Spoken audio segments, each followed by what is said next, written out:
pakinggan yung mga huni ng mga ibon. Mabuti pa dito. Maganda na maagang tumubo ang mga dahon. Itong mga iba hindi pa. Kasi may maaga, may maagang sumibol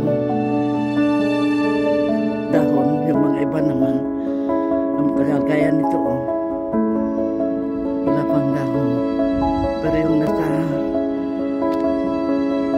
palapit sa pond, ayan, may mga dahon na.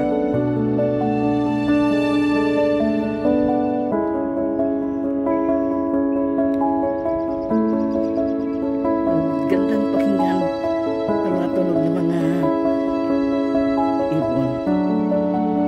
Itong mga bulaklak na ito, ayan, ayan wildflower, mga bulaklak ng dandelion, marami na spring na kasi, kaya tumubo ang mga dandelion at namulaklak na. Pero itong mga ibang mga puno ito, dito wala pang dahon.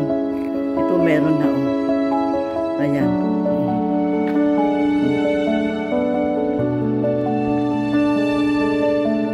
Yun yung maliit na pan na frozen noon.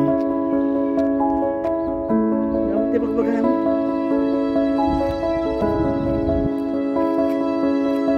Mas marami ito ayan.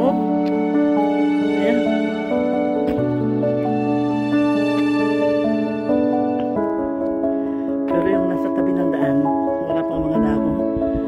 Tumutubo pa lang. Hindi kagaya nito mga berde na. Nung winter, ito mga kaibigan, walang dahon. Parang sunog.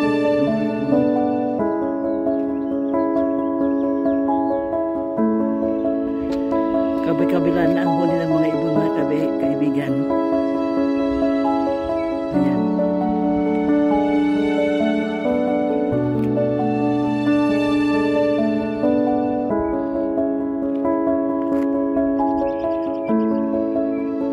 Ang gandang tingnan. Ayan.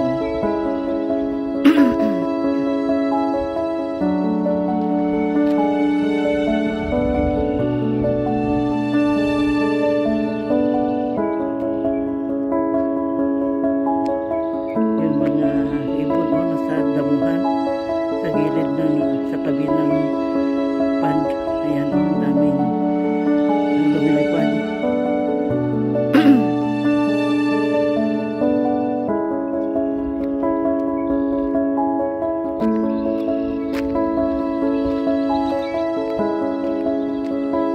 Spring na talaga mga kaibigan. Mga ibon pa rin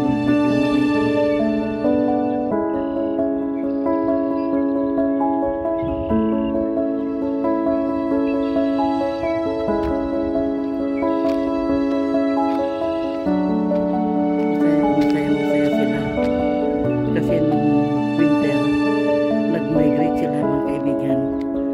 Ngayon bumabalik sila.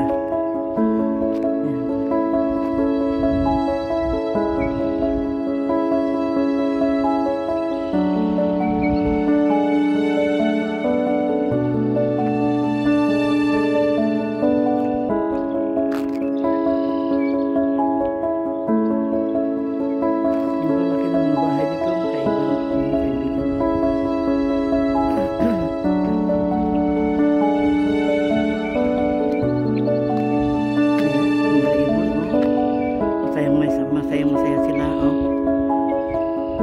ayan. Ang ganda ng mga tinig nila.